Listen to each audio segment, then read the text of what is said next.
नमस्कार दोस्तों, स्वागत है आपका आपके अपने YouTube चैनल द जी के गार्जियन में। दोस्तों, आज हम शुरू करने वाले हैं एक हिस्ट्री की अपने आप में एक ही बेहतरीन क्लास। जी हाँ दोस्तों, देखिए दोस्तों, हम अभी करेंगे हिस्ट्री के टॉप 1000 क्वेश्चंस जो पिछले एग्जाम में आए हुए हैं। ठीक है दोस्तों, जितने भी इम्पोर्टेंट क्वेश्चंस हैं हिस्ट्री से संबंधित जो आज तक के एसएससी और रेलवे के एग्जाम्स में आए हुए हैं, हम उनको अच्छे तरह से कवर करेंगे एमसीक्यू फॉर्म में। ठीक है दोस्तों, तो इससे ये सीरीज जब कंप्लीट होगी अपनी, तो आपको जितने भी बेहतरीन से बेहतरीन क्वेश्चन हैं सभी एक जगह पे मिल जाएंगे। इसके अलावा आपको कहीं से कुछ भी ढूंढने की जरूरत नहीं है और वीडियो देखते हुए आपको अच्छे से समझ में आ जाएगा और पूरा आपके दिमाग में छप जाने वाला है। तो दोस्तों, बिना किसी देरी के चलिए अपनी क्लास को शुरू करते हैं। देखिए दोस्तों, ये अपना पार्ट फर्स्ट होने वाला है जिसमें कि होंगे 100 क्वेश्चन। इसी तरह से और भी क्वेश्चन अपन आगे लाएंगे तो हम कंप्लीट करेंगे 1000 क्वेश्चन का सेट। ठीक है दोस्तों, तो पहले क्वेश्चन से शुरू करते हैं। क्वेश्चन नंबर 1 है, सभा और समिति प्रजापति की 2 पुत्रियां थी, इनका उल्लेख कौन से वेद में मिलता है? ऑप्शन है ऋग्वेद, बी यजुर्वेद, सी सामवेद या फिर डी अथर्ववेद। तो इसका सही आंसर हो जाएगा option D Atharvaveda. Question number 2 है, ब्राह्मण ग्रंथों में सर्वाधिक प्राचीन कौन सा ग्रंथ माना गया है? ऑप्शन ए ऐतरेय ब्राह्मण, बी शतपथ ब्राह्मण, सी गोपथ ब्राह्मण या फिर डी पंचविश ब्राह्मण। सही आंसर हो जाएगा ऑप्शन बी शतपथ ब्राह्मण। देखिए दोस्तों, ये जो शतपथ ब्राह्मण है ये शुक्ल यजुर्वेद की दोनों शाखाओं काण्व व माध्य नंदिनी से संबंधित रखता है। ठीक है, और सभी ब्राह्मण ग्रंथों में सबसे ज्यादा महत्वपूर्ण ग्रंथ है ये। ठीक है, और इसका रचयिता किसे माना जाता है? याज्ञवल्क्य को माना जाता है। किसका रचयिता? शतपथ ब्राह्मण का रचयिता। अगले क्वेश्चन पे चलते हैं। क्वेश्चन नंबर 3 है, निम्न में से कौन सी स्मृति प्राचीनतम स्मृति मानी गई है? सबसे प्राचीन स्मृति कौन सी है? मनुस्मृति, नारद स्मृति, याज्ञवल्क्य स्मृति या फिर पराशर स्मृति। इसका सही आंसर हो जाएगा ऑप्शन ए मनुस्मृति। ठीक है दोस्तों, देखिए इसके बारे में पढ़ते हैं। देखिए, भारत में वेदों के उपरांत सर्वाधिक मान्यता और प्रचलन मनुस्मृति का ही है। ठीक है, देखिए मनुस्मृति को भारत में वेदों के बाद में अगर किसी चीज को सबसे ज्यादा माना जाता है ना तो वो मनुस्मृति ही है। ठीक है, इसके बारे में देखते हैं। इसमें चारों वर्णों, चारों आश्रमों, 16 संस्कारों तथा सृष्टि की उत्पत्ति के अलावा राज्य की व्यवस्था, राजा का कर्तव्य और भांति भांति के विवादों, सेना का प्रबंध आदि सभी विषयों पर परामर्श दिया गया है। और यह जो अपना हिंदू धर्म है, ठीक है, इसमें बहुत ही इंपॉर्टेंट मानी गई है मनुस्मृति। ठीक है दोस्तों, आगे चलते हैं। क्वेश्चन नंबर 4 है, हर्षवर्धन प्रत्येक 5 वर्ष के बाद में, ठीक है, कहां पर सम्मेलन आयोजित करता था? ऑप्शन देख लेते हैं। ए कन्नौज, बी वैशाली, सी प्रयाग या फिर डी थानेसर। तो इसका सही आंसर हो जाएगा ऑप्शन सी प्रयाग। आगे चलते हैं। क्वेश्चन 5 है, कदम राज्य के संस्थापक मयूर दर्शन ने किसे अपनी राजधानी बनाया था? ऑप्शन है ए बंगाल, बी कन्नौज, सी वैजयंती या फिर जिसको वनवासी भी बोला जाता है। ऑप्शन डी इनमें से कोई नहीं। तो सही आंसर हो जाएगा ऑप्शन सी वैजयंती या वनवासी। क्वेश्चन नंबर 6 है, भारतीय इतिहास में जो सूरकोटड़ा है, ठीक है, वो किसके लिए प्रसिद्ध है? ऑप्शन देख लेते हैं। परिपक्व हड़प्पा संस्कृति के लिए, घोड़े की हड्डियों के अवशेष के लिए, युगल समाधान के लिए या फिर उपयुक्त सभी के लिए। तो इसका सही आंसर हो जाएगा घोड़े की हड्डियों के अवशेष के लिए। देखिए जो सूरकोटड़ा है, ठीक है, इसको सूरकोटदा या फिर सूरकोटड़ा भी बोला जाता है। ठीक है, ये गुजरात के कच्छ जिले में है। ये जो जगह है गुजरात के कच्छ जिले में है। ठीक है, और इस स्थल से हड़प्पा सभ्यता के विस्तार के प्रमाण मिले हैं और इसकी खोज 1964 ईस्वी में किसने की थी? जगपति जोशी ने। जगपति जोशी ने 1964 में सूरकोटड़ा जो स्थल है हड़प्पा सभ्यता का, उसकी खोज की थी। ठीक है दोस्तों। क्वेश्चन नंबर 7 है, भारत में कृषि का प्राचीनतम साक्ष्य कहां से मिला है? ऑप्शन देख लेते हैं। ए हड़प्पा, बी मेहरगढ़, सी कालीबंगा या फिर डी बुर्जहोम। देखिए कृषि का प्राचीनतम साक्ष्य कहां से मिला है, यह क्वेश्चन पूछा गया है। इसका आंसर सही होगा option number B, Mehrgarh. Mehrgarh देखिए पाकिस्तान के जो बलूचिस्तान प्रांत है ना, उसके पास में जो बोलन दर्रा है, ठीक है, इसके पास में निकट है। मतलब कि ये हो गया कि जो मेहरगढ़ है वो पाकिस्तान में स्थित है, बलूचिस्तान प्रांत में। ठीक है दोस्तों, आगे चलते हैं। क्वेश्चन नंबर 8 है, अमरकोश में कुल कितने प्रकार की भूमि का वर्णन मिलता है? ऑप्शन ए 16, बी 12, सी 15 या फिर ऑप्शन डी 14। सही आंसर हो जाएगा इसका ऑप्शन बी 12। क्वेश्चन नंबर 9 है, भारतीय मजदूरों के असंतोष की अभिव्यक्ति सर्वप्रथम कहां के मजदूरों की हड़ताल के रूप में देखने को मिलती है? ठीक है, ऑप्शन ए है नागपुर, बी कलकत्ता, सी अहमदाबाद या फिर डी बंबई। तो इसका सही आंसर हो जाएगा ऑप्शन नंबर ए नागपुर। देखिए ये जो नागपुर है, इस शहर की स्थापना किसने की थी? जो देवगढ़ छिंदवाड़ा है, ठीक है, उसके गोंड शासक ने की थी। ठीक है, खाली अपने को देखिए, ये जो हम जो नोट्स के रूप में आपको अलग से कुछ एक्स्ट्रा इंफॉर्मेशन प्रोवाइड करा रहे हैं, ठीक है, तो वो उसी से रिलेटेड कुछ एक्स्ट्रा इंफॉर्मेशन है। ठीक है, ताकि आपको एक क्वेश्चन के रूप में ही 2 से 3 क्वेश्चन आपके आराम से तैयार हो जाएं। ठीक है दोस्तों, तो हमको यहां पे पता चला है कि जो नागपुर शहर है उसकी स्थापना किसने की थी? गोंड शासकों ने की थी। ठीक है, और जो नागपुर है वो संतरे की राजधानी के रूप में भी जाना जाता है। ठीक है, नागपुर को संतरे की राजधानी कहते हैं। ठीक है, और ये नागपुर महाराष्ट्र का तीसरा बड़ा सबसे बड़ा शहर है। महाराष्ट्र का तीसरा सबसे बड़ा शहर है नागपुर, जिसको कि संतरे की राजधानी के रूप में जाना जाता है। ठीक है, आगे चलते हैं। क्वेश्चन नंबर 10 है, मोहनजोदड़ो की सबसे बड़ी इमारत कौन सी मानी गई है? ए अन्नागार, बी स्नानागार, सी ईंटों से बना सभा भवन या फिर डी उपयुक्त में से कोई नहीं। तो सही आंसर हो जाएगा ऑप्शन ए अन्नागार। देखिए अन्नागार को सबसे बड़ी इमारत माना गया है मोहनजोदड़ो में। आगे चलते हैं। क्वेश्चन नंबर 11 है, मुगल काल में निम्नलिखित बंदरगाहों में से किसको बाबुल मक्का, मतलब कि मक्का का द्वार कहा जाता था? किसको कहा जाता था? ऑप्शन ए कालीकट, बी बड़ौच, सी खंबात या फिर डी सूरत। तो इसका सही आंसर हो जाएगा ऑप्शन डी सूरत। देखिए सूरत है ये जो खंबात की खाड़ी है, ठीक है, जो कि ताप्ती नदी के मुहाने पर स्थित है सूरत। ठीक है, और सूरत में अंग्रेजों ने 1612 ईस्वी में पहली बार अपनी व्यापारिक चौकी स्थापित की थी। ठीक है, यह एक्स्ट्रा पॉइंट है सूरत के बारे में कि सूरत कौन सी नदी के मुहाने पर स्थित है? एक तो ताप्ती नदी के मुहाने पर स्थित है, और अंग्रेजों ने पहली बार जो उनकी व्यापारिक चौकी थी ना, ठीक है, वो कहां स्थापित की थी? सूरत में 1612 ईस्वी में। आगे चलते हैं। क्वेश्चन नंबर 12 है, दिल्ली का पुराना किला किसके द्वारा बनवाया गया था? शेर शाह सूरी, शाहजहां, अकबर या फिर हुमायूं। इनमें से किसने बनाया था दिल्ली का पुराना किला? तो इसका सही आंसर हो जाएगा ऑप्शन ए शेर शाह सूरी। ठीक है दोस्तों, इसका निर्माण 16वीं शताब्दी में किया गया था। ठीक है, जो शेर शाह सूरी था वो सूरवंश का संस्थापक था। ठीक है, 16वीं शताब्दी में। आगे चलते हैं। क्वेश्चन नंबर 13 है, अमरकोट के राजा वीरसाल के महल में किस मुगल बादशाह का जन्म हुआ था? ऑप्शन देख लेते हैं, ए बाबर, बी औरंगजेब, सी अकबर या फिर डी जहांगीर। तो इसका सही आंसर हो जाएगा ऑप्शन सी अकबर।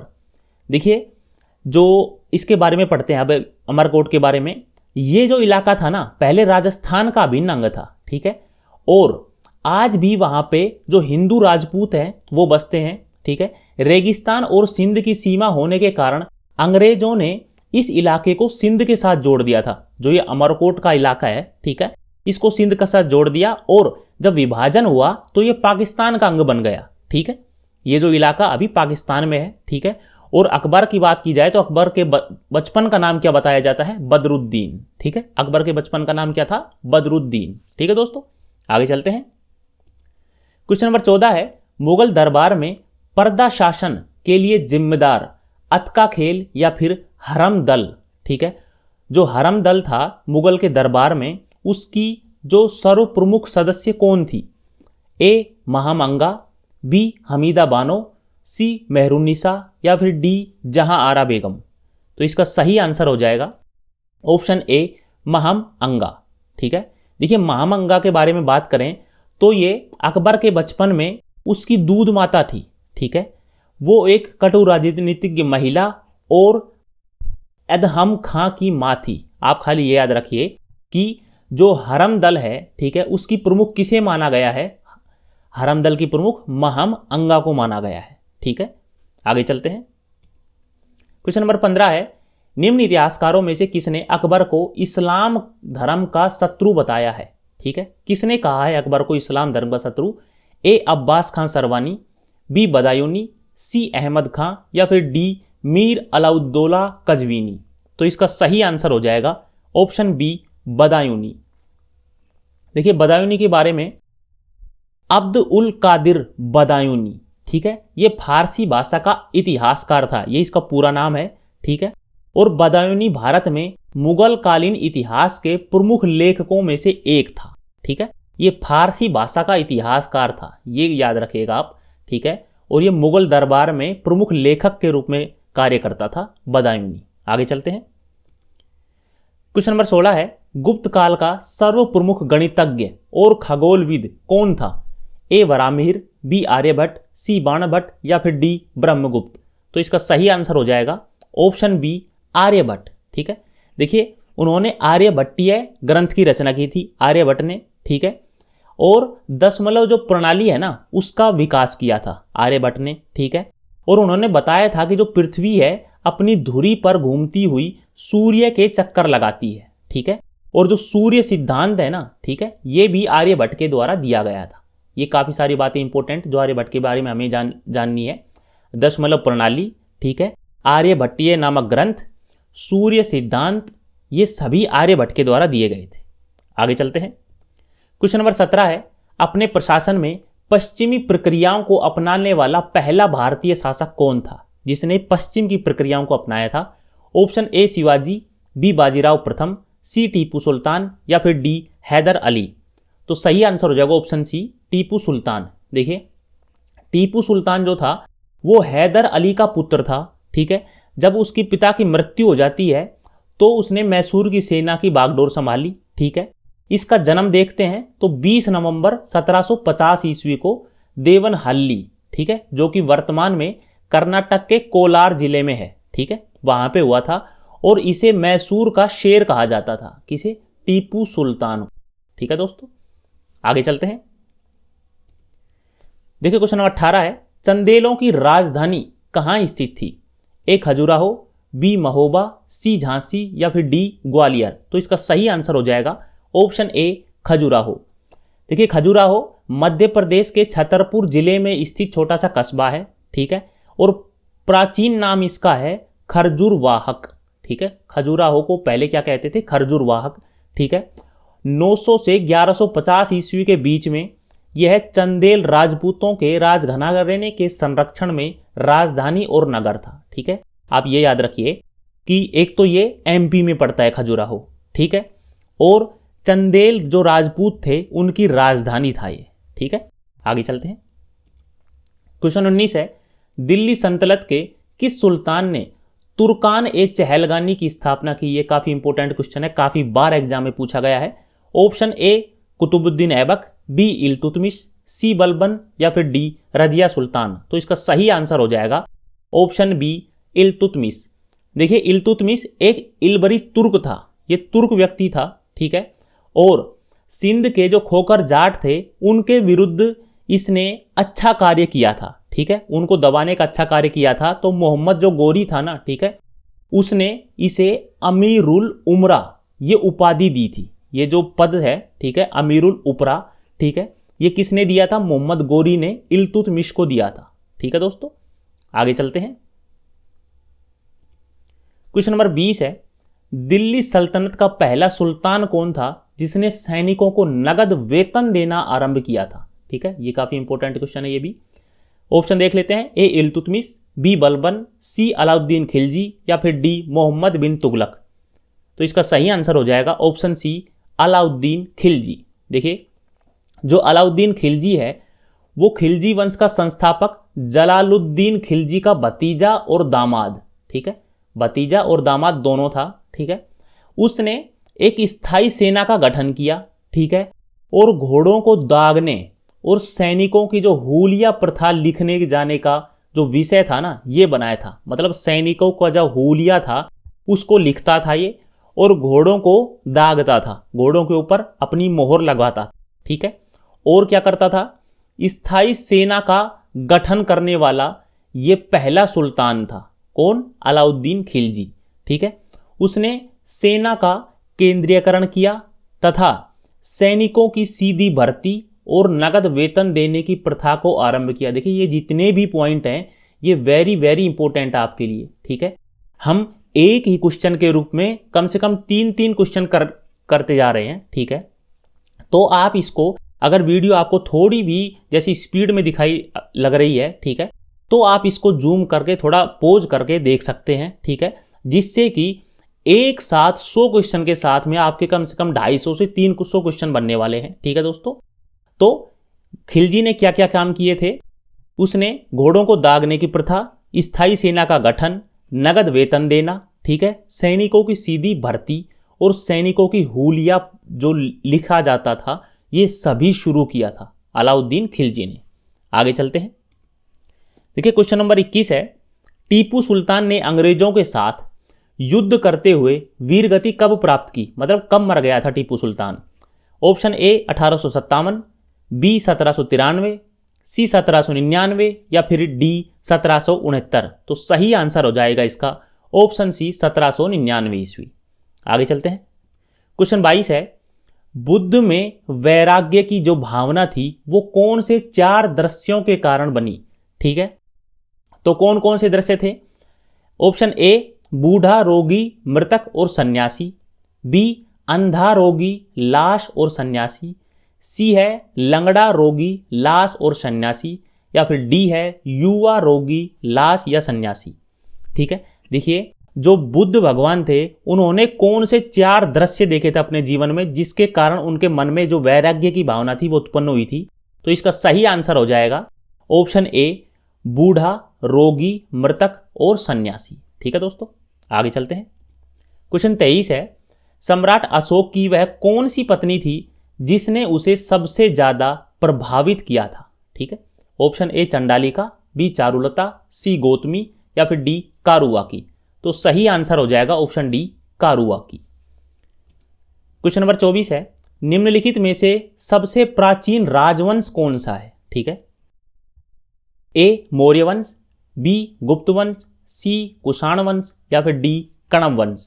तो सही आंसर हो जाएगा ऑप्शन ए मौर्य वंश। ठीक है दोस्तों, आगे चलते हैं। क्वेश्चन नंबर 25 है, अशोक के शिलालेखों को पढ़ने वाला जो पहला अंग्रेज था वो कौन था? A colonel Tod, B James Prinsep, C Hemchandra Ray Chaudhuri या फिर डी चार्ल्स मैटकॉफ। तो इसका सही आंसर हो जाएगा option number B James Prinsep.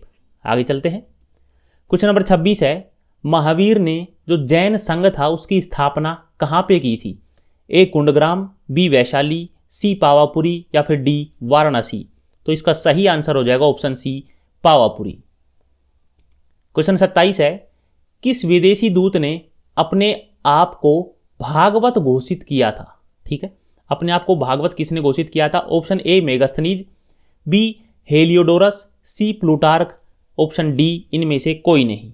तो सही आंसर हो जाएगा इसका ऑप्शन बी हेलियोडोरस। ठीक है, देखिए दोस्तों ये जितने भी क्वेश्चन है ना आप ये समझ के चलिए कि किसी ना किसी एसएससी के एग्जाम में या रेलवे के एग्जाम में ये पूछे गए हैं। ठीक है, और जब आप 1000 क्वेश्चन करेंगे ना, एक हिस्ट्री के 1000 प्रीवियस ईयर के क्वेश्चन करेंगे जो इंपॉर्टेंट हैं, ठीक है, तो उसके बाद में आपकी तैयारी बहुत ही शानदार लेवल की हो जाएगी। ठीक है, आप ये 1000 क्वेश्चन नहीं, इन्हीं के साथ में कम से कम आप 2 से 2500 क्वेश्चन करने वाले हैं। ठीक है, क्योंकि हम एक एक क्वेश्चन में ही काफी सारे क्वेश्चन भी आपको करा रहे हैं। ठीक है, आगे चलते हैं। क्वेश्चन नंबर 28 है, वैदिक काल के लोगों ने सबसे पहले किस धातु का प्रयोग किया था? ऑप्शन ए लोहा, बी कांसा, सी तांबा या फिर डी सोना। तो सही आंसर हो जाएगा ऑप्शन सी तांबा। सबसे पहले तांबे का प्रयोग किया था। क्वेश्चन नंबर 29 है, हल संबंधी अनुष्ठान का पहला व्याख्यात्मक वर्णन कहां से मिलता है? ठीक है, जो हल संबंधी अनुष्ठान है, ऑप्शन ए गोपथ ब्राह्मण, बी शतपथ ब्राह्मण, सी ऐतरेय ब्राह्मण या फिर डी पंचवश ब्राह्मण। तो इसका सही आंसर हो जाएगा ऑप्शन बी, शतपथ ब्राह्मण में हल संबंधी अनुष्ठानों का वर्णन मिलता है। क्वेश्चन नंबर 30 है, किस वेद की रचना गद्य और पद्य दोनों में की गई है? ठीक है, ऑप्शन देख लेते हैं। A Rigveda, B Samaveda, C Yajurveda और डी अथर्ववेद। तो सही आंसर हो जाएगा इसका option number C, Yajurveda. Yajurveda की रचना गद्य और पद्य दोनों में की गई है। क्वेश्चन नंबर 31 है, मलिक काफूर को 1000 दिनारी कहा गया था क्योंकि उसे 1000 दिनार में खरीदा गया था, या फिर 1000 सैनिकों का प्रधान था, ऑप्शन सी है उसके पास 1000 गांवों का स्वामित्व था, या फिर ऑप्शन डी वह 1000 दिनार प्रतिदिन दान करता था। तो इसका सही आंसर हो जाएगा ऑप्शन ए, उसे 1000 दिनार में खरीदा गया था। देखिए मलिक काफूर के बारे में जानते थे, वो एक किन्नर था, ठीक है, हिंदू जाति का एक किन्नर था, ठीक है। और जो नुसरत खां था ना, ठीक है, वो नुसरत खां जो कि अलाउद्दीन खिलजी का एक सेनापति था, उसने 1000 दिनार में उसे खरीदा था, ठीक है, जिसके कारण उसका नाम 1000 दिनारी पड़ गया, ठीक है। नुसरत खां ने मलिक काफूर को खरीदकर 1298 ईस्वी में गुजरात विजय से वापस जाने पर सुल्तान अलाउद्दीन खिलजी के समक्ष तोहफे के रूप में प्रस्तुत किया, ठीक है। देखिए मलिक काफूर को 1000 दिनार में खरीदा था नुसरत खां ने, ठीक है, और जब 1298 में गुजरात विजय से वापस जा रहे थे, ठीक है, तो उसको अलाउद्दीन खिलजी के समक्ष तोहफे के रूप में प्रस्तुत किया था, ठीक है। आगे चलते हैं। क्वेश्चन 32 है, हड़प्पा वासियों को निम्नलिखित में से किसका ज्ञान नहीं था? ऑप्शन ए कुओं का निर्माण, बी खंभों का निर्माण, सी नालियों का निर्माण, या फिर डी मेहराबों का निर्माण। तो इसका सही आंसर हो जाएगा ऑप्शन नंबर डी, मेहराबों का निर्माण। देखिए सिंधु घाटी सभ्यता में स्थित एक कुआं, स्नानघर हड़प्पा पाकिस्तान के पंजाब प्रांत में स्थित मांटगोमरी जिले में रावी नदी के बाएं तट पर स्थित पुरातत्व स्थल प्राप्त हुआ है, ठीक है। मतलब कहने की बात यह है कि जो कुएं थे, ठीक है, खंबे थे और नाली थी, ठीक है, ये सभी हड़प्पा संस्कृति में पाए गए हैं। खाली जो मेहराब है ना, ठीक है, इसका निर्माण कहीं भी दिखाई नहीं देता है। तो इसका मतलब यह है कि इसका ज्ञान हड़प्पा वासियों को नहीं था, ठीक है। आगे चलते हैं। क्वेश्चन नंबर 33 है, निम्नलिखित में से किस व्यक्ति को बिना ताज का बादशाह कहा जाता है? ऑप्शन ए बाल गंगाधर तिलक, बी सुरेंद्र नाथ बनर्जी, सी राजा राम मोहन राय, या फिर डी महात्मा गांधी। तो इसका सही आंसर हो जाएगा ऑप्शन नंबर बी, सुरेंद्र नाथ बनर्जी। देखिए जो सुरेंद्र नाथ बनर्जी थे, उन्होंने बंगाल विभाजन का विरोध किया था, ठीक है, और जबरदस्त आंदोलन चलाया था। उसके बाद में वे बंगाल के निर्विवाद नेता मान लिए गए थे, ठीक है, और इसी कारण से उनको बिना ताज का बादशाह कहने लगे थे लोग, ठीक है। जो बंगाल विभाजन था वो 1911 ईस्वी में फिर रद्द भी कर दिया गया था, ठीक है, और इसे सुरेंद्र नाथ बनर्जी की एक बहुत बड़ी जीत माना गया है, ठीक है। आप ये याद रखिए कि जो सुरेंद्र नाथ बनर्जी थे, उनको बंगाल में बिना ताज का बादशाह कहते थे, ठीक है, और उसी के प्रयासों के फलस्वरूप में जो बंगाल विभाजन था जो रद्द कर दिया गया था 1911 में, ठीक है, वो उसमें उनका एक बहुत बड़ा योगदान था, ठीक है। आगे चलते हैं। क्वेश्चन 34 है, हड़प्पा काल में जो तांबे के रथ की खोज है ना, वो कहां से हुई है? Option A Kunal, B Rakhigarhi, C Daimabad, या फिर डी बनावली। तो इसका सही आंसर हो जाएगा ऑप्शन नंबर सी, दायमाबाद। देखिए दायमाबाद महाराष्ट्र के अहमदनगर जिले में गोदावरी नदी की सहायक जो नदी है ना प्रवरा, उसकी घाटी पर स्थित है, ठीक है। दायमाबाद कहां पे है? जो प्रवरा नदी है ना, आप ये मान के चलिए, ठीक है, महाराष्ट्र में वहां पे स्थित है, ठीक है। ये जो दायमाबाद है सिंधु सभ्यता का अंतिम दक्षिणी स्थल है, ठीक है। जो सबसे लास्ट का पॉइंट है ना, जो अपनी सिंधु घाटी सभ्यता का, वो दायमाबाद है, ठीक है। वहां से तांबे की 4 वस्तुएं मिली हैं। कौन कौन सी? रथ चलाता हुआ मनुष्य, सांड, गैंडा और हाथी की आकृतियां, ठीक है। और ये सभी ठोस धातु की बनी हुई है, ठीक है, जिनका वजन कई किलो माना गया है, ठीक है। तो ये मान के चलिए कि जो दायमाबाद है, एक तो प्रवरा नदी पर है महाराष्ट्र में, ठीक है, और उनसे जो ये 4 तांबे की वस्तुएं हैं ये मिली है, ठीक है। आगे चलते हैं। देखिए जो महावीर स्वामी है वो यति कब कहलाए? ए घर त्यागने के बाद, बी इंद्रियों को जीतने के बाद, सी ज्ञान प्राप्त करने के बाद, या फिर डी उपयुक्त में से कोई नहीं। तो इसका सही आंसर हो जाएगा ऑप्शन ए घर त्यागने के बाद। ठीक है, घर त्यागने के बाद महावीर स्वामी यति कहलाए थे। ठीक है, देखिए जो महावीर स्वामी थे यशोदा से उनका विवाह हुआ था। ठीक है, जो कलिंग नरेश की कन्या थी यशोदा, उनसे इनका विवाह हुआ था। लेकिन जब वो 30 वर्ष की उम्र में आए तो उनके बड़े भाई की आज्ञा लेकर अपना घर बार छोड़ दिया था और तपस्या करके उन्होंने कैवल्य ज्ञान को प्राप्त किया था। ठीक है, आगे चलते हैं। क्वेश्चन नंबर 36 है, मोहनजोदड़ो के स्नानागार के पश्चिम में स्थित स्तूप का निर्माण किस काल में किया गया था? ठीक है, ऑप्शन ए मौर्य काल, बी कुषाण काल, सी शुंग काल, या फिर डी सातवाहन काल। तो इसका सही आंसर हो जाएगा ऑप्शन नंबर बी कुषाण काल। ठीक है, क्वेश्चन नंबर 37 है, भारत में धन का निष्कासन इसका क्या तात्पर्य है? देखिए ऑप्शन ए है भारत में निर्यात से अधिक आयात का होना, भारत से सोना चांदी विदेशों में ले जाना, सी है प्रतिभा का पलायन, या फिर डी है जो धन भारत से बाहर जाता था उसके बदले में कुछ भी प्राप्त न होना। तो इसका सही आंसर हो जाएगा ऑप्शन डी, जो धन भारत से बाहर जाता था उसके बदले में कुछ भी प्राप्त नहीं होता था। इसका मतलब होता है धन का निष्कासन। ठीक है, आगे चलते हैं। क्वेश्चन नंबर 38 है, सिंध का बाग या फिर मृतकों का टीला हड़प्पा सभ्यता के किस पुरातत्व स्थल को कहा गया है? Option A Harappa, B Kalibangan, C Mohenjodaro, या फिर डी लोथल। तो इसका सही आंसर हो जाएगा ऑप्शन सी मोहनजोदड़ो। ठीक है, देखिए मोहनजोदड़ो का मतलब है मुर्दों का टीला। ठीक है, करीब 2600 ईसा पूर्व की ये एक सुव्यवस्थित नगरीय व्यवस्था थी। ठीक है, और यहाँ पे मिस्र और जो मेसोपोटामिया जैसी प्राचीन सभ्यता के अवशेष मिले हैं यहाँ पे भी। ठीक है, और 1922 ईस्वी में इसको किसने खोजा था? राखल दास बनर्जी ने। ये याद रखिएगा, ये वेरी इंपॉर्टेंट है। ठीक है, इस टीले को जो मोहनजोदड़ो को टीला है उसको किसने खोजा था? राखल दास बनर्जी ने 1922 ईस्वी में। ठीक है दोस्तों, आगे चलते हैं।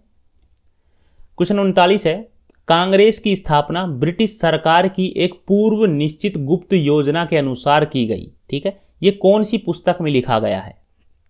ए Navjivan, B India Today, C the poverty and unBritish rule in India, या फिर डी गोरा। तो इसका सही आंसर हो जाएगा ऑप्शन बी इंडिया टुडे। ठीक है, आगे चलते हैं। क्वेश्चन 40 है, ऐसा कौन सा पहला सूफी साधक था जिसने अपने आप को अनलहक घोषित किया था? ठीक है, option A Mansur Hallaj, B Jalaluddin Rumi, C Fariduddin Attar, या फिर डी इब्नुल अरबी। तो इसका सही आंसर हो जाएगा ऑप्शन ए मंसूर हल्लाज। ठीक है, इसने अपने आप को अनलहक घोषित किया था।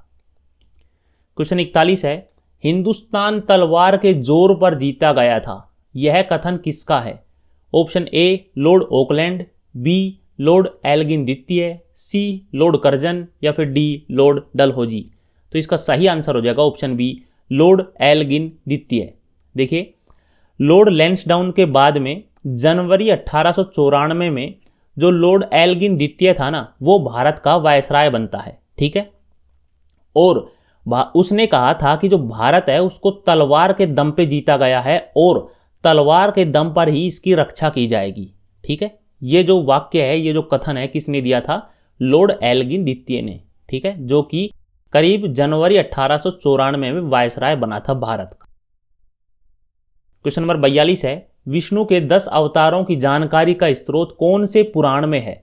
ए भागवत पुराण, बी मत्स्य पुराण, सी विष्णु पुराण, या फिर डी मार्कंडेय पुराण। तो इसका सही आंसर हो जाएगा ऑप्शन बी मत्स्य पुराण। ठीक है, देखिए इस पुराण में जो श्लोक है उनकी संख्या 14,000 है। ठीक है, जिनको कि 291 अध्यायों में बांटा गया है। ठीक है, इसके जो पहले अध्याय में जो मत्स्य पुराण की कथा बताई गई है, ठीक है, इसी कथा के आधार पर इसका नाम मत्स्य पुराण पड़ा है। ठीक है, क्वेश्चन नंबर 43 है, किस विदेशी यात्री ने कृष्ण को हेराक्लीज कहा है? ठीक है, कृष्ण भगवान को हेराक्लीज किसने कहा है? Option A Faxian, B Hiuen Tsang, C Megasthenes, या फिर डी हेलियोक्लीज। तो इसका सही आंसर हो जाएगा ऑप्शन सी मेगस्थनीज। ठीक है। देखिए मेगस्थनीज ने कहा है कि यहाँ के लोग डायोनियस, मतलब शिव को डायोनियस कहा है और कृष्ण को हेराक्लीज कहा है। डायोनियस और हेराक्लीज की उपासना करते हैं यहाँ के लोग, ठीक है। और उसने अपनी यात्रा के विवरण में जो पाटलिपुत्र है उसका वर्णन किया है, ठीक है। पाटलिपुत्र को किस नाम से संबोधित किया है? पालीब्रोथा, ठीक है दोस्तों, पालीब्रोथा नाम से संबोधित किया है पाटलिपुत्र को, ठीक है। किसने? मेगस्थनीज ने। क्वेश्चन 44 है, आगरा तथा फतेहपुर सीकरी दोनों ही लंदन से बड़े हैं, ठीक है, ये दोनों शहर। ये कथन किसका है? ए बर्नियर, बी रोल्फ फ्रिंच, सी हॉकिंस या फिर डी थॉमस रो। तो इसका सही आंसर हो जाएगा ऑप्शन बी, रोल्फ फ्रिंच। देखिए जो विदेशी यात्री रोल्फ फ्रिंच था, ठीक है, उसने उसी के यात्रा के विवरणों के आधार पर ही अंग्रेज ईस्ट इंडिया कंपनी ने भारत में व्यापार की योजना बनाई, ठीक है। और उस फ्रेंच ने भारतीयों तथा उनके रीति रिवाजों के बारे में विस्तार से लिखा है। देखिए जो विदेशी यात्री राल्फ फिंच था ना, ठीक है, वो भारत में आया, घूम के गया और यहाँ पे देखा कि यहाँ की रीति रिवाज कैसे हैं, यहाँ का कल्चर कैसा है, ठीक है। और आगरा और फतेहपुर सीकरी दोनों ही लंदन से बड़े शहर बताए उसने, ठीक है। उसी के विवरण के आधार पर जो ईस्ट इंडिया कंपनी थी ना, ठीक है, वो भारत में आती है फिर, ठीक है। क्वेश्चन 45 है, बौद्ध धर्म की किस शाखा में मंत्र, हठयोग और तांत्रिक आचारों को प्रधानता दी गई है? ठीक है, ए महायान, बी हीनयान, सी वज्रयान या फिर डी उपयुक्त सभी। तो इसका सही आंसर हो जाएगा ऑप्शन सी, वज्रयान। देखिए जो वज्रयान है ना, वो एक संस्कृत शब्द है, ठीक है, जिसका अर्थ हीरा या फिर तड़ित का वाहन है, ठीक है, जो तांत्रिक बौद्ध धर्म भी कहलाता है। जो ये जो वज्रयान है ना, ठीक है, इनको जो तंत्र मंत्र का एक शाखा है ना बौद्ध धर्म की, एक ऐसी शाखा जिनको तंत्र मंत्र की शाखा बोला जाता है, ठीक है, वो वज्रयान को बोला जाता है, ठीक है। और इसका विस्तार विशेषकर कहाँ है? तिब्बत में, ठीक है, इस शाखा का विशेषकर विस्तार कहाँ है? तिब्बत में, ठीक है। आगे चलते हैं। क्वेश्चन 46 है, जो विजय विट्ठल मंदिर है जिसके 56 तक्षित स्तंभ संगीत में स्वर निकालते हैं, ठीक है, जिसके स्तंभ 56 जो स्तंभ है उसके, उनसे संगीत की ध्वनि निकलती है, वो कहां पे है? ए वेल्लोर, बी कांची, सी हम्पी या फिर डी श्रीरंगम। तो इसका सही आंसर हो जाएगा सी, हम्पी। देखिए जो हम्पी है वो विजयनगर साम्राज्य की राजधानी था पहले, ठीक है। और जो ये विजयनगर साम्राज्य है ना, अब मात्र खंडहरों के रूप में ही उपस्थित है, ठीक है। जो विट्ठल स्वामी का मंदिर है वो भी विजयनगर शैली का एक सुंदर नमूना है, ठीक है। तो आप ये याद रखिए कि जो विजय विट्ठल मंदिर है ये विजयनगर साम्राज्य में था, ठीक है, जो कि अब एक खंडहर के रूप में है, ठीक है, और जिसकी राजधानी क्या थी? हम्पी। आगे चलते हैं। क्वेश्चन नंबर 47 है, मौर्यकालीन भारत में भूमि कर जो कि राज्य की आय का मुख्य स्रोत हुआ करता था, वो किस अधिकारी के द्वारा एकत्रित किया जाता था? ठीक है, ए एग्रोनोमई, बी सीताध्यक्ष, सी शुल्काध्यक्ष या फिर डी अक्राध्यक्ष। तो इसका सही आंसर हो जाएगा ऑप्शन बी, सीताध्यक्ष, ठीक है। देखिए सीताध्यक्ष राजकीय कृषि विभाग का अध्यक्ष होता था, ठीक है, जो कि राजकीय भूमि से राज्य को सर्वाधिक प्राप्त होने वाली जो आय थी ना उसको इकट्ठा करता था, ठीक है। आगे चलते हैं। क्वेश्चन 48 है, अष्टदिग्गज किस राजा से संबंधित थे? ठीक है, ए शिवाजी, बी कृष्णदेव राय, सी राजेंद्र प्रथम या फिर डी यशोवर्मन। तो इसका सही आंसर हो जाएगा ऑप्शन बी, कृष्णदेव राय, ठीक है। देखिए जो कृष्णदेव राय थे वो 1509 से 1529 के बीच में राजा बने थे, ठीक है। कौन से वंश के थे ये? तुलु वंश के, ठीक है। ये सिंहासन पर कब बैठे थे? ठीक है, करीब करीब 1500 अगस्त 1509 ईस्वी में विजयनगर के सिंहासन पर बैठे थे, ठीक है। उनका जो शासन काल था ना, ठीक है, वो तेलुगु साहित्य का क्लासिक युग माना जाता है। ये वेरी इंपॉर्टेंट लाइन आपके लिए कि तेलुगु साहित्य का क्लासिक युग किस राजा के शासनकाल को माना जाता है? तो कृष्णदेव राय के शासनकाल को, ठीक है। और उनके दरबार में जो तेलुगु के 8 महान विद्वान कवि थे जिनको कि अष्टदिग्गज कहा जाता था, ठीक है। अतः उसे आंध्र भोज कहकर भी पुकारा जाता था। किसे? कृष्णदेव राय को, ठीक है। आगे चलते हैं। क्वेश्चन नंबर 49 है, जैन साहित्य को निम्नलिखित में से किस नाम से भी जाना जाता है? ए आगम, बी निगम, सी ग्रंथ या फिर डी बखार। तो सही आंसर हो जाएगा ऑप्शन ए आगम। देखिए जैन धर्म का जो प्रतीकात्मक चिन्ह है ना, वो भगवान महावीर के उपदेश जैन धर्म के मूल सिद्धांत हैं, ठीक है, जिन्हें आगम कहा जाता है। देखिए ये जो आगम है, ठीक है, वो क्या चीज है, जो भगवान महावीर थे ना, ठीक है, उनके जो उपदेश थे ना, ठीक है, उन्हीं का संकलन आगम कहा गया है जैन धर्म के अंदर, ठीक है। और इसकी जो भाषा है ना, वो कौन सी भाषा है, अर्धमागधी प्राकृत भाषा है, ठीक है। आगे चलते हैं। क्वेश्चन 50 है, 19वीं सदी के महानतम पारसी समाज सुधारक कौन थे? A Jamshedji, B Rustam Behram ji, C Navalji Tata या फिर डी बहराम जी एम मल्लबारी। तो सही आंसर हो जाएगा इसका option D Behram ji M मल्लबारी।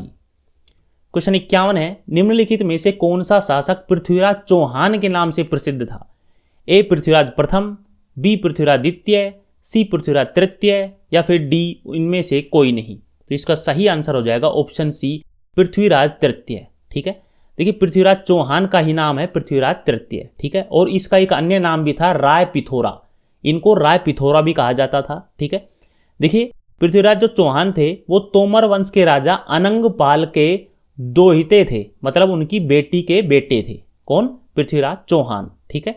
और अनंगपाल के बाद में ये दिल्ली के राजा बनते हैं, ठीक है। आगे चलते हैं। क्वेश्चन 52 है, चित्तौड़ का जो कीर्ति स्तंभ था उसका निर्माण किसने करवाया था? Option A Rana Sanga, B Rana Kumbha, C Rana Pratap या फिर डी राणा उदय सिंह। तो इसका सही आंसर हो जाएगा ऑप्शन बी राणा कुंभा। देखिए 1418 ईस्वी में लखा सिंह की जब मृत्यु हो जाती है तो उनका पुत्र मोकल मेवाड़ का राजा बनता है, ठीक है। लेकिन जब 1431 में मोकल की भी मृत्यु हो गई, उसके बाद में उसका उत्तराधिकारी कौन बनता है? राणा कुंभा, ठीक है। देखिए राणा कुंभा ने अपने प्रतिद्वंदी मालवा के शासक हुशंग शाह को हराया था और 1448 ईस्वी में चित्तौड़ में कीर्ति स्तंभ की स्थापना की थी। ये वेरी वेरी इंपॉर्टेंट है, ठीक है। कीर्ति स्तंभ की स्थापना राणा कुंभा ने की थी 1448 ईस्वी में चित्तौड़ के अंदर, ठीक है। क्वेश्चन 53 है, निम्नलिखित युग्मों में से कौन सा सुमेलित नहीं है? देखिए बाबर खानवा का युद्ध, बी हुमायूं चौसा खानवा का युद्ध, सी अकबर हल्दी घाटी का युद्ध और ऑप्शन डी जहांगीर बल्ख का युद्ध। तो सही आंसर हो जाएगा ऑप्शन डी जहांगीर बल्ख का युद्ध, ये इससे संबंधित नहीं है, ठीक है। देखिए जहांगीर के बारे में पढ़ते हैं। जो जहांगीर था उनका जन्म फतेहपुर सीकरी में स्थित शेख सलीम चिश्ती की कुटिया में हुआ था, ठीक है। और जो राजा भारमल की बेटी मरियम जमानी था ना, ठीक है, वो इसकी माँ थी और इसका जन्म हुआ था 30 अगस्त 1569 ईस्वी को, ठीक है। वो जनता के दुख दर्द को सुनता था, इसीलिए उसने एक नदी किनारे तक, अपने महल से नदी किनारे तक एक जंजीर बंधवाई थी, जिसको कि फरियाद करनी हो वो इस जंजीर को पकड़ के खींच देता था, ठीक है। ये जंजीर वाला क्वेश्चन काफी बार एग्जाम में पूछा जाता है, ठीक है, जहांगीर से संबंधित। और इसका जन्म हुआ था 1569 ईस्वी को। इसकी मां का नाम था मरियम जमानी, जो कि भारमल की बेटी थी, ठीक है। और फतेहपुर सीकरी में जन्म हुआ था इसका। आगे चलते हैं। क्वेश्चन 24 है, निम्नलिखित संगठनों में से किसे शुद्धि आंदोलन का समर्थन किया? किसने शुद्धि आंदोलन का समर्थन किया था? ए आर्य समाज, बी देव समाज, सी ब्रह्म समाज या फिर डी प्रार्थना समाज। तो इसका सही आंसर हो जाएगा ऑप्शन ए आर्य समाज, ठीक है। देखिए स्वामी दयानंद सरस्वती ने 7 अप्रैल या 10 अप्रैल के आसपास 1875 ईस्वी को बंबई में आर्य समाज की स्थापना की थी। देखिए आर्य समाज की स्थापना किसने की थी? स्वामी दयानंद सरस्वती ने, ठीक है। करीब 10 अप्रैल 1875 ईस्वी को बंबई में की थी, ठीक है। आगे चलते हैं। क्वेश्चन नंबर 55 है, इंडिया डिवाइडेड नाम की पुस्तक के लेखक कौन थे? Option A Maulana Abul Kalam Azad, B doctor Rajendra Prasad, सी नरेंद्र देव या फिर डी अरुणा आसफ अली। तो सही आंसर हो जाएगा option B doctor Rajendra Prasad. देखिए डॉक्टर राजेंद्र प्रसाद के बारे में जानते हैं। वो भारत के पहले राष्ट्रपति थे, ठीक है। बिहार प्रांत के छोटे से गांव का नाम है जीरा देयू, ठीक है।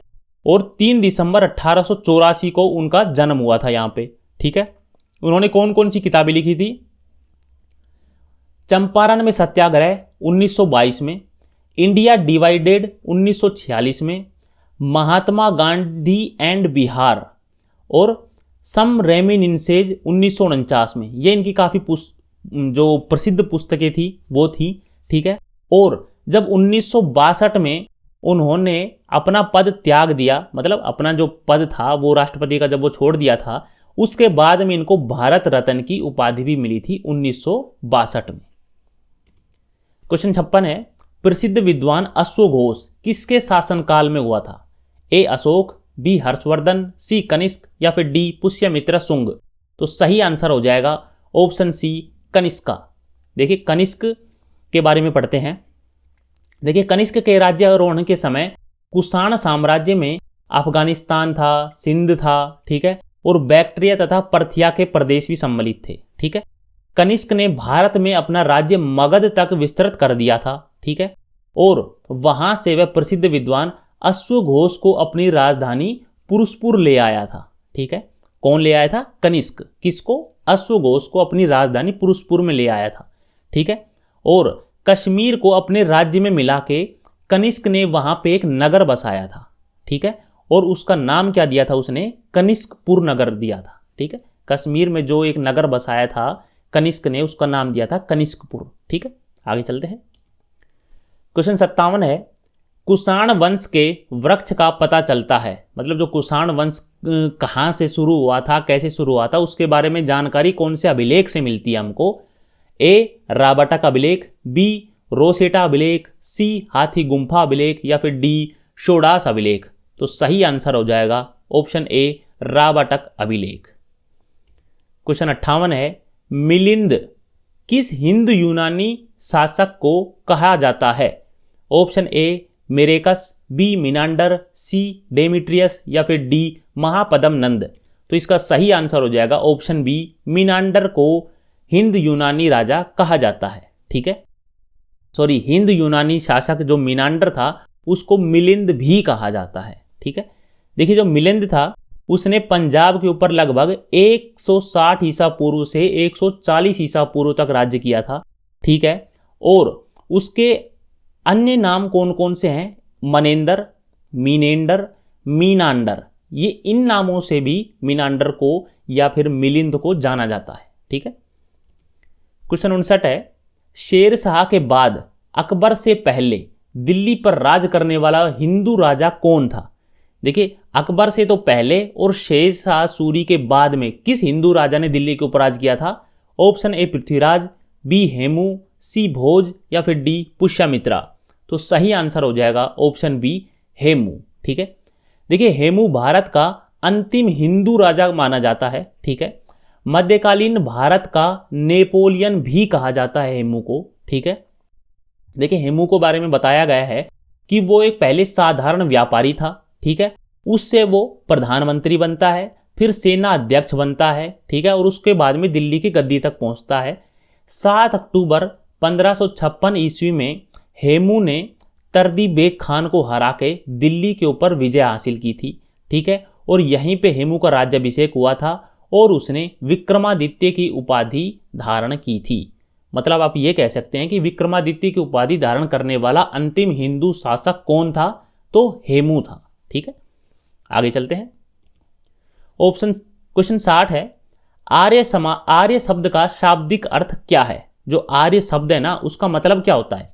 ए वीर या योद्धा, बी श्रेष्ठ या कुलीन, सी यज्ञकर्ता या पुरोहित या फिर ऑप्शन डी विद्वान। तो सही आंसर हो जाएगा ऑप्शन बी श्रेष्ठ या कुलीन। क्वेश्चन 61 है, प्रसिद्ध 10 राजाओं का युद्ध जिसे कि दशराग्य युद्ध भी कहा जाता है वो कौन सी नदी के तट पर लड़ा गया था? Option A Ganga, B Brahmaputra, C Kaveri, D Parushni. तो इसका सही आंसर हो जाएगा ऑप्शन डी परूषणी, ठीक है। देखिए जो परूषणी नदी है ना वो पंजाब की प्रसिद्ध रावी नदी या फिर इरावती नदी का ही वैदिक नाम है, ठीक है। रावी नदी या फिर इरावती नदी का ही वैदिक नाम है परूषणी, ठीक है। आगे चलते हैं। क्वेश्चन 62 है, मौर्यकालीन गुफाओं में सर्वाधिक प्राचीन गुफा किस पहाड़ी पर है? ठीक है। ऑप्शन ए नागार्जुन पहाड़ी, बी नीलगिरी पहाड़ी, सी बराबर पहाड़ी या फिर डी राजगीर पहाड़ी। तो सही आंसर हो जाएगा इसका ऑप्शन नंबर सी, बराबर की पहाड़ी। ठीक है, जो कि बिहार के गया जिले में स्थित है। क्वेश्चन नंबर 63 है, निम्नलिखित में से किस ग्रंथ में शूद्रों के लिए आर्य शब्द का प्रयोग किया गया है? ठीक है, तो ऑप्शन ए है अर्थशास्त्र, बी मुद्रा राक्षस, सी अष्टाध्यायी या फिर डी बृहत कथा मंजरी। तो सही आंसर हो जाएगा इसका ऑप्शन ए अर्थशास्त्र, जो किसने लिखी है? कौटिल्य ने। ठीक है, जिसको कि चाणक्य भी कहा जाता है। क्वेश्चन 64 है, भूमि दान का पहला उल्लेख कब मिलता है? ऑप्शन ए मौर्यों के समय, बी शुंगों के समय, सी सातवाहनों के समय या फिर डी गुप्तों के समय में। तो सही आंसर हो जाता है ऑप्शन सी, सातवाहनों के समय में।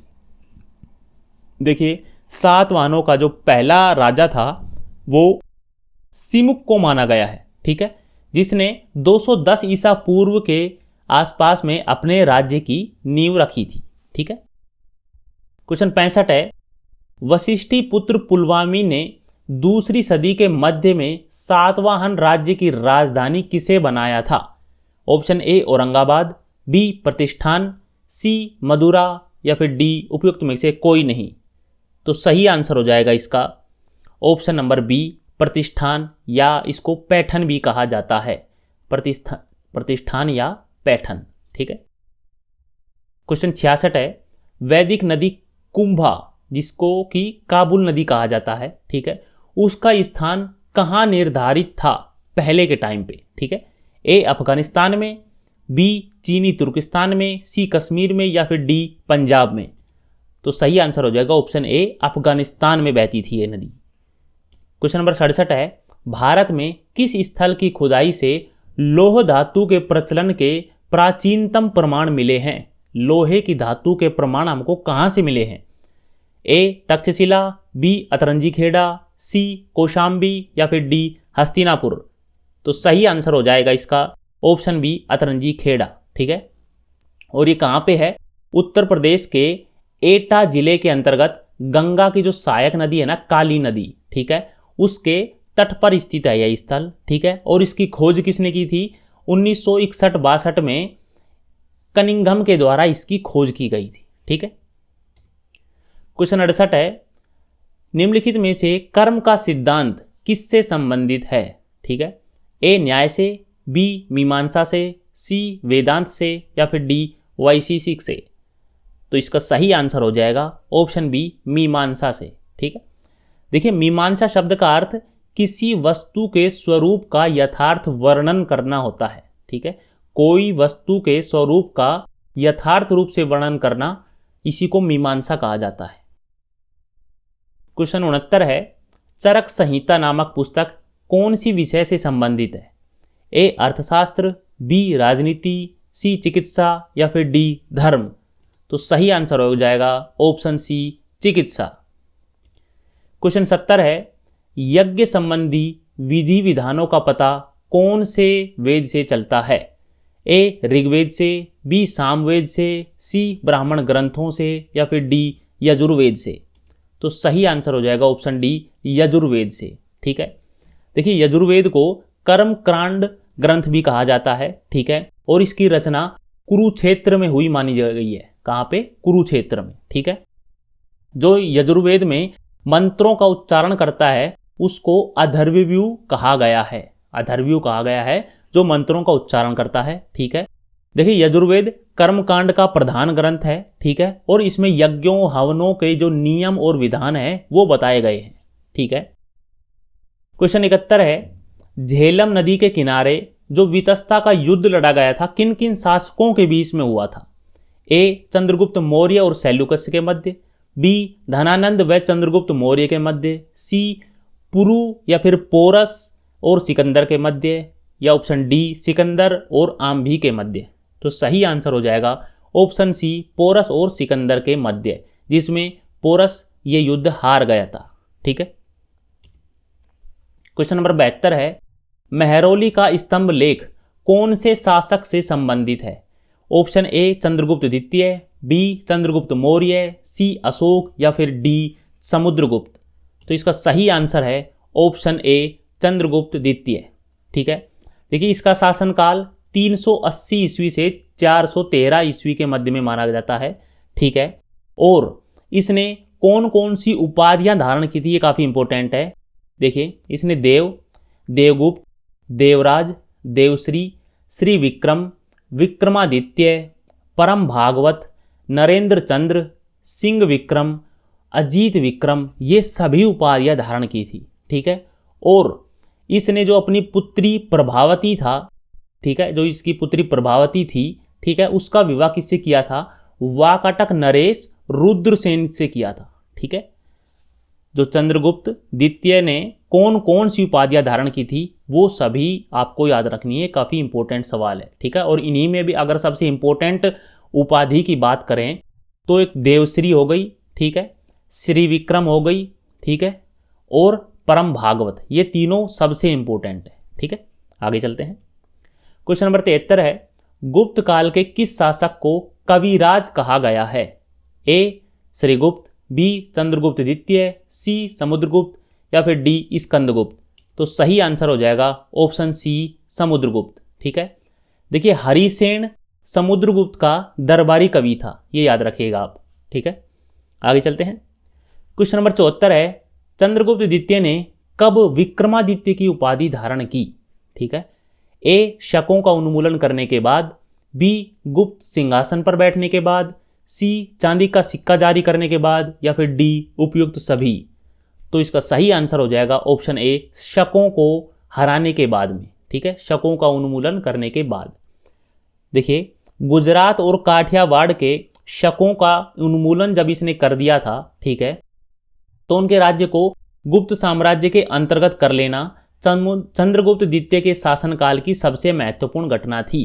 देखिए गुजरात और काठियावाड़ के कुछ इलाकों के ऊपर शकों का कब्जा था। ठीक है, तो चंद्रगुप्त द्वितीय ने उनको हराया, उनको भगाया और उनके क्षेत्र को अपने कब्जे में किया, और इसने फिर शकारी और विक्रमादित्य ये दोनों उपाधियां धारण की थी। ये वेरी वेरी इंपॉर्टेंट है। ठीक है, शकों को हराने के बाद में। आगे चलते हैं। क्वेश्चन नंबर 75 है, गुप्तकालीन सोने की मुद्रा को क्या कहा जाता था? ए दिनार, बी करसापण, सी निस्क, या फिर डी कांकणी। तो सही आंसर हो जाएगा ऑप्शन ए दिनार। क्वेश्चन नंबर 76 है, ऋग्वैदिक काल में विनिमय के माध्यम के रूप में किसका प्रयोग किया जाता था? ठीक है, मतलब वस्तुओं के आदान प्रदान के रूप में किसका प्रयोग करते थे? ए अनाज, बी मुद्रा, सी गाय, या फिर डी दास। तो सही आंसर हो जाएगा ऑप्शन सी गाय।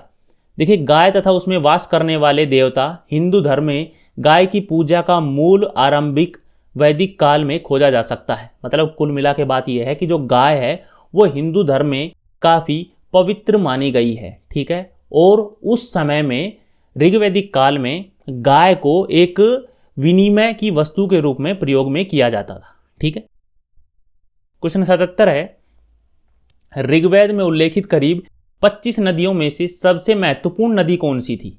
ए गंगा, बी यमुना, सी सरस्वती, या फिर डी सिंधु।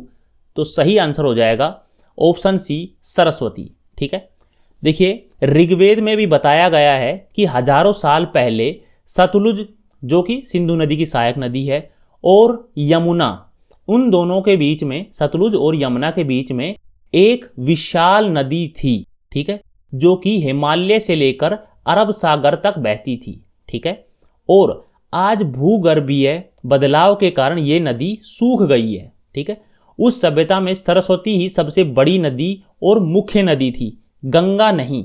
ठीक है, मतलब कि जो ऋग्वेद था, ठीक है, उसमें बताया गया है कि हजारों साल पहले सतलुज और यमुना के बीच में एक विशाल नदी थी जो कि हिमालय से चलती थी और अरब सागर में गिरती थी। ठीक है, और गंगा से भी ज्यादा पवित्र और ज्यादा बड़ी नदी थी सरस्वती नदी। ठीक है, सरस्वती नदी हरियाणा, पंजाब और राजस्थान से होके बहती थी और कच्छ के रण में जाकर अरब सागर में मिल जाती थी। ठीक है, क्वेश्चन 78 है, ऋग्वेद के 10वें मंडल में किसका उल्लेख पहली बार मिलता है? ए योद्धा, बी पुरोहित, सी शूद्र, या फिर डी चांडाल। तो इसका सही आंसर हो जाएगा ऑप्शन सी शूद्र। ठीक है, भारतीय समाज में जो चौथा वर्ण है ना, उसी को शूद्र कहा जाता है। ठीक है, क्वेश्चन नंबर 79 है, आर्य शब्द का शाब्दिक अर्थ क्या है? ठीक है, ए वीर, बी श्रेष्ठ या कुलीन, सी विद्वान या फिर डी यज्ञकर्ता। तो इसका सही आंसर हो जाएगा ऑप्शन बी, श्रेष्ठ या कुलीन। इसका मतलब है, आर्य का मतलब है श्रेष्ठ या कुलीन।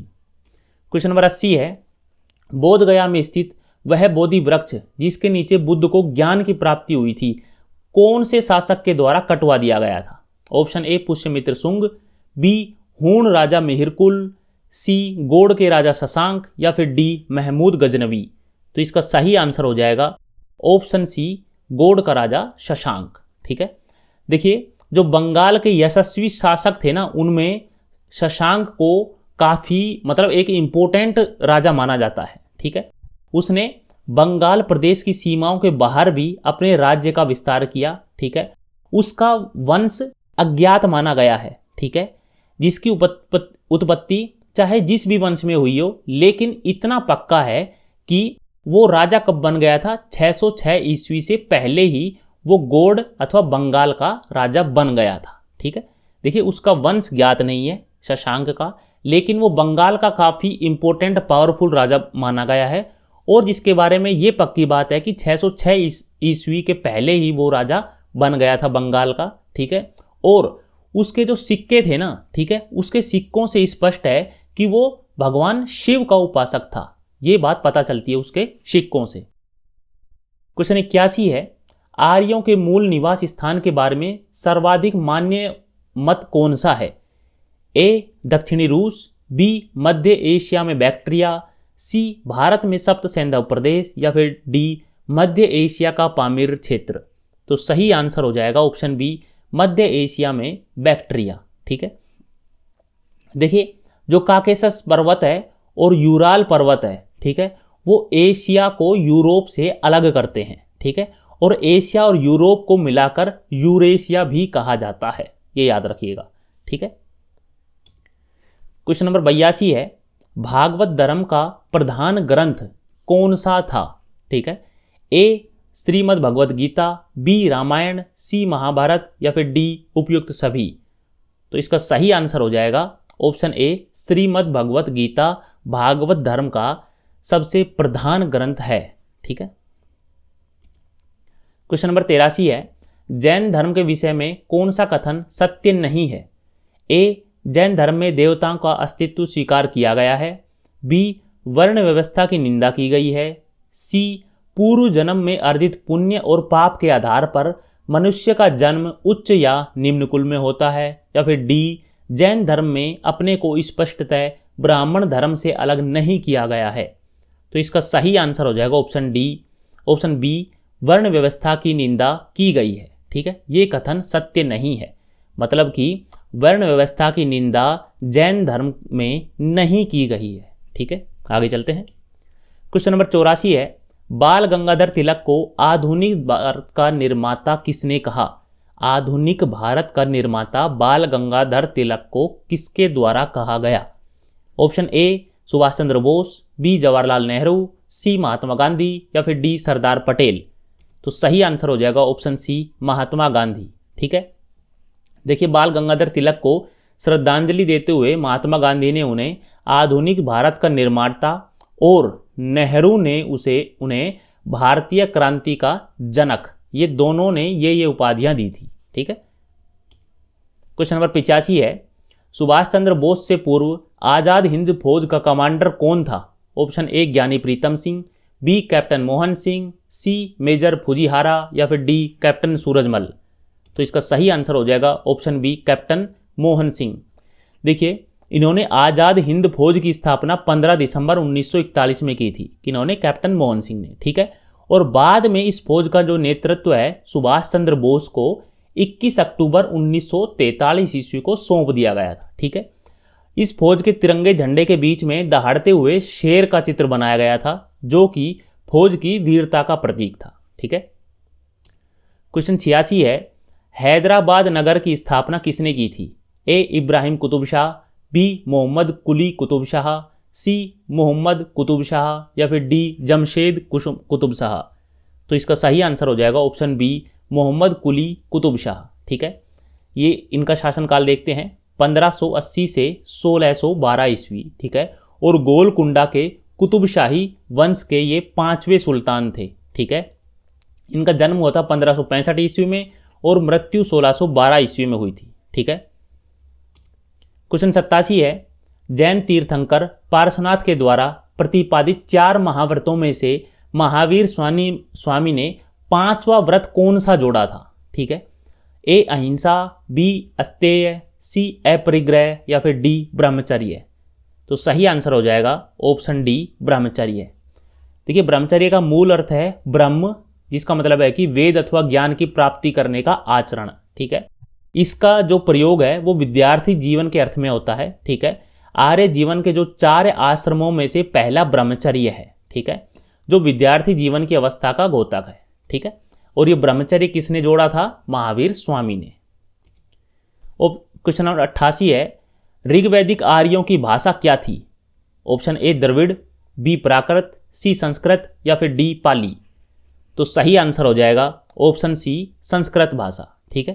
देखिए संस्कृत भारत की एक शास्त्रीय भाषा है, ठीक है। इसकी गणना संसार की सबसे प्राचीनतम भाषाओं में होती है, ठीक है। जो ज्ञात भाषाएं हैं सबसे प्राचीनतम, उसमें संस्कृत की भी गणना होती है और संस्कृत को देववाणी भी कहा जाता है, ठीक है। क्वेश्चन 89 है, ऋग्वैदिक काल में समाज का स्वरूप किस प्रकार का था? ठीक है, ए पितृसत्तात्मक, बी मातृसत्तात्मक, सी उपयुक्त दोनों या फिर डी इनमें से कोई नहीं। तो सही आंसर हो जाएगा पितृसत्तात्मक था ऋग्वैदिक काल में, ठीक है। क्वेश्चन नंबर 90 है, बुद्ध को कौन सी नदी के तट पर ज्ञान प्राप्त हुआ था? Option A Niranjana, B Rijupalika, C Ganga या फिर डी यमुना। तो सही आंसर हो जाएगा ऑप्शन ए निरंजना। देखिए निरंजना नदी गया के पास बहने वाली फल्गु की सहायक उपनदी है, ठीक है। निरंजना नदी कहाँ पे बहती है? जो गया है ना बिहार में, ठीक है, बिहार के पास में गया के पास में बहती है ये, ठीक है। और जो फल्गु नदी है ना, ठीक है, उसकी सहायक उपनदी है जिसका कि अब नाम क्या है? नीलांजना नदी है, ठीक है। निरंजना नदी को अब क्या कहते हैं? नीलांजना नदी, ठीक है। क्वेश्चन 91 है, आना सिक्के का प्रचलन किस मुगल सम्राट ने करवाया था? जो आना चलता था वो कौन से मुगल सम्राट ने चलवाया था? ए अकबर, बी शाहजहां, सी जहांगीर या फिर डी औरंगजेब।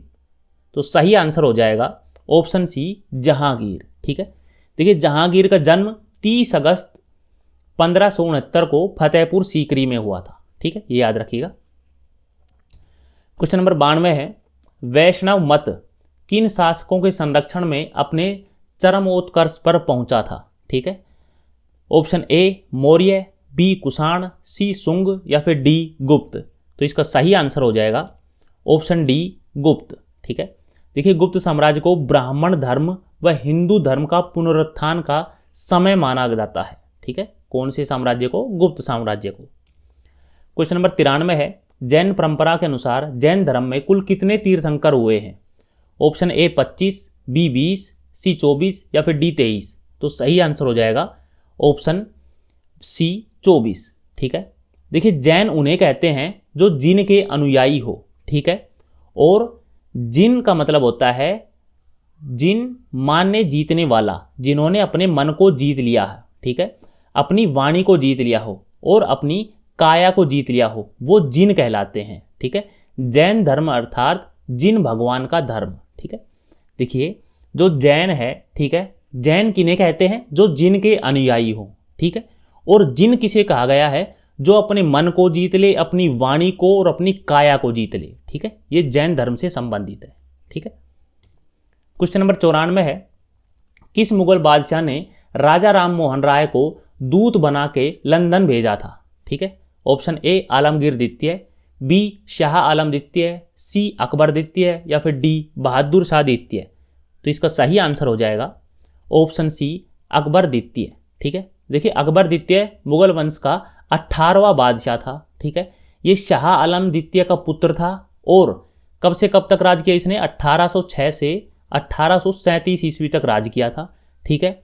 लॉर्ड हेस्टिंग्स ने ईस्ट इंडिया कंपनी की ओर से मुगल बादशाह को दी जाने वाली सहायता आदि की नज़रबंदी कर दी थी, ठीक है। इस पर अकबर द्वितीय ने राजा राम मोहन राय को ठीक है, राजा की उपाधि दी थी, ठीक है, और उनसे कहा था कि इंग्लैंड जाओ और बादशाह की पेंशन बढ़ाने की सिफारिश करना आप, ठीक है। देखिए ये जो अकबर द्वितीय था, ठीक है, इसकी पेंशन वगैरह और इसकी सहायता आदि बंद कर दी थी किसने? लॉर्ड हेस्टिंग ने। तो इसने उसको राजा राम मोहन राय को भेजा था इंग्लैंड में कि उसकी पेंशन बढ़ाने की सिफारिश करें, ठीक है। आगे चलते हैं। क्वेश्चन नंबर 95 है, वैज्ञानिक समाज की स्थापना किसने की थी? A Wilton company, B lord Cornwallis, C sir Syed Ahmad Khan, या फिर डी इनमें से कोई नहीं। तो सही आंसर हो जाएगा इसका option C sir Syed Ahmad Khan, ठीक है। देखिए वो एक महान मुस्लिम समाज सुधारक थे, ठीक है। उन्होंने वैज्ञानिक समाज की स्थापना 1864 ईस्वी में की थी और 1875 ईस्वी में अलीगढ़ मुस्लिम जो कॉलेज है ना, अलीगढ़ मुस्लिम एंग्लो ओरिएंटल कॉलेज, उसकी स्थापना भी इन्हीं के द्वारा की गई थी, ठीक है, इसको याद रखिएगा। आगे चलते हैं। क्वेश्चन 96 है, आर्य भारत में बाहर से आए वे सबसे पहले कौन से स्थान पर बसे थे? ए सामातट, बी प्रागज्योतिषपुर, सी पंजाब, या फिर डी पांचाल। तो इसका सही आंसर हो जाएगा ऑप्शन सी पंजाब में आके बसे थे। क्वेश्चन 97 है, सातवाहन शासकों की जो राजकीय भाषा थी वो क्या थी? ए पाली, बी संस्कृत, सी प्राकृत, या फिर डी उपयुक्त में से कोई नहीं। तो इसका सही आंसर हो जाएगा ऑप्शन सी प्राकृत। प्राकृत भाषा भारतीय आर्य भाषा का एक प्राचीन रूप है और इसके प्रयोग का समय 500 ईसा पूर्व से 1000 ईस्वी तक माना गया है, ठीक है। आगे चलते हैं। क्वेश्चन 98 है, किस कुषाण शासक ने सर्वाधिक स्वर्ण मुद्राएं जारी की थी? ऑप्शन ए कड़फिसस प्रथम, बी कड़फिसस द्वितीय, सी कनिष्क, या फिर डी विम कड़फिसस। तो इसका सही आंसर हो जाएगा ऑप्शन बी कड़फिसस द्वितीय। क्वेश्चन 99 है, किस वंश के शासकों ने छत्रप प्रणाली का प्रयोग किया था? ठीक है, option A Kushan, B Hind Yavana, C ईरानी, या फिर डी शक। तो इसका सही आंसर हो जाएगा ऑप्शन ए कुषाण। देखिए जो कुषाण जाति है, ठीक है, उसे यूची कबीला के नाम से भी जाना जाता है, ठीक है, और यूची कबीले के लोगों ने कुषाण वंश शुरू किया था, ठीक है। तो ये जो यूची कबीला है वो कुषाण वंश से ही संबंधित है, ठीक है। और आज का जो आखिरी और 100वां क्वेश्चन है वो है कि प्राचीन भारत में सर्वप्रथम किस वंश के शासकों ने द्वैध शासन प्रणाली की शुरुआत की थी? ऑप्शन ए शक, बी गुप्त, सी कुषाण, या फिर डी मौर्य। तो इसका सही आंसर हो जाएगा ऑप्शन सी कुषाण। कुषाणों ने द्वैध शासन प्रणाली की शुरुआत की थी, ठीक है। देखो कुषाण भी शकों की तरह ही मध्य एशिया से निकाले जाने पर काबुल से कंधार की ओर आ गए थे, ठीक है। और उनका जो पहला राजा था ना वो कौन था? कुजुल कड़फिसस, ठीक है। उसने काबुल कंधार के यवनों को हरा के भारत की उत्तरी पश्चिमी सीमा पर बसे हुए पहलवों को भी पराजित कर दिया था। मतलब कुल मिला के ये आए थे मध्य एशिया से, कंधार की तरफ में आए थे कुषाण, ठीक है। और इनका जो पहला राजा था वो था कुजुल कड़फिसस, ठीक है। इन्होंने हिंद यवनों और पहलवों को पराजित कर दिया था, ठीक है। देखिए दोस्तों आज का मोटिवेशन देखते हैं। देखिए समझनी है जिंदगी तो पीछे देखो और जीनी है जिंदगी तो आगे देखो, ठीक है। इसका मतलब ये है कि अगर आपको अपनी जिंदगी के बारे में समझना है तो आपने अपनी जितनी भी जिंदगी अभी तक जी है उससे आपने क्या सीखा है, ठीक है। इससे आपको पता चलेगा कि आपने क्या गलतियां की हैं और क्या आपने आगे सावधानियां रखने की जरूरत है, ठीक है। और इसी को ध्यान में रखते हुए आप अपनी आगे आने वाली जिंदगी को बेटर बना सकते हो, ठीक है। आप आगे आने वाली जिंदगी को अच्छी, पिछली जिंदगी की तुलना में आप अच्छी बना सकते हो अपनी आगे आने वाली जिंदगी को, ठीक है। तो दोस्तों इसी के साथ में हम आज की क्लास को समाप्त करते हैं। आपसे खाली एक ही रिक्वेस्ट है, हर बार की तरह इस क्लास को आपको कैसी लगी, आपने अपना जो महत्वपूर्ण और जो अनुभवी सुझाव है वो कमेंट बॉक्स में जरूर लिखना है, ठीक है। और अगर आपने अभी तक हमारे चैनल को सब्सक्राइब नहीं किया है तो आपसे रिक्वेस्ट है प्लीज चैनल को सब्सक्राइब कर दीजिए और वीडियो को जितना ज़्यादा से ज़्यादा हो सके शेयर कीजिए। तो दोस्तों मिलते हैं जो अपनी आने वाली क्लास है, जो पार्ट 2 लेके आएंगे हम, ठीक है, जिसमें कि क्वेश्चन नंबर 101 से क्वेश्चन नंबर 200 तक करने वाले हैं। वही हिस्ट्री की क्लास रहेगी अपनी, ठीक है। तो मिलते हैं अपनी अगली क्लास में, तब तक के लिए थैंक यू फ्रेंड्स, नमस्कार, जय हिंद, जय भारत।